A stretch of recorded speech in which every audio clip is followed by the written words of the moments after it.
But, hey, what is fake news? Fake news. Fake news referred to false or misleading information that is presented as legitimate news. Fake news often aims to damage a reputation of a person or an entity. Here's an example of fake news. Wait! Look! Marian! They said we won't be having homeworks and quizzes this school year. No homework and no quizzes? That doesn't look real.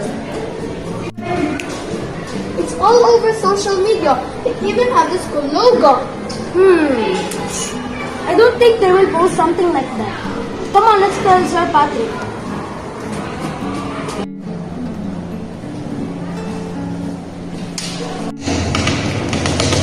Sir Patrick, is it true that we won't be having quizzes and homework? Where would you get that nonsense? It's all over social media. That's fake news. What fake news? It even has the school logo. Yes, but that's fake. You should check the school's website for more information. Thank you, sir. We still have time to do your math assignment. Oh, please don't remind me that. So these are the types of fake news. First is disinformation. Just like our title. So it is a false or misleading information intentionally spread to deceive, manipulate, or mislead people. Then, misinformation. This can spread quickly, causing harm or confusion. Content made for humor or criticism that isn't meant to be taken seriously is called satire. Example of these fake stories are from the onion poking, one of the current events. The purpose of these are entertainment, but this can confuse people. So we always believe the post or the other post, but we need to verify or check if it's true. So how can we know if it's fake? First, check the source. Is it a reputable and well-known source? Look for slight misspellings in website URLs or social media. Handles example cnnnews.com instead of cnn.com. Next, cross-check. With other source, search for the same story on reputable news outlets.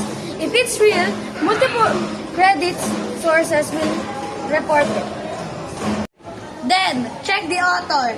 Lots of the accounts or websites behind the post is the author credible, or it's the profile and lacking history. Fake posts often have spelling mistakes, grammatical errors, or odd formatting. Trusted news sources usually maintain high editorial standards. What's so important about it? Why is it important to know if it is fake? We are the Spreading misleading information quickly through sharing a phony post can cause panic and confusion. Second, for us to avoid harm. Fake posts can cause real-world harm by promoting dangerous actions. Example, by drinking drinks to cure an illness can result in injuries or even death. Guarding emotional well-being.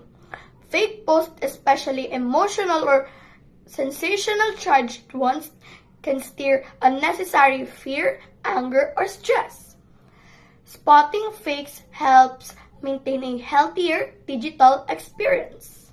Understanding what's true and what's fake strengthens the integrity of online communities and ensures meaningful conversations and actions.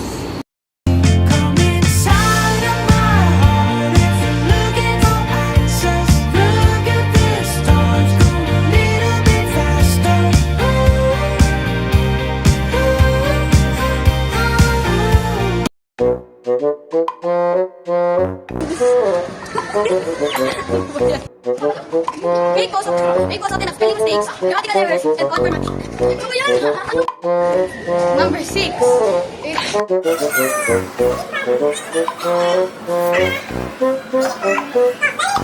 Uy,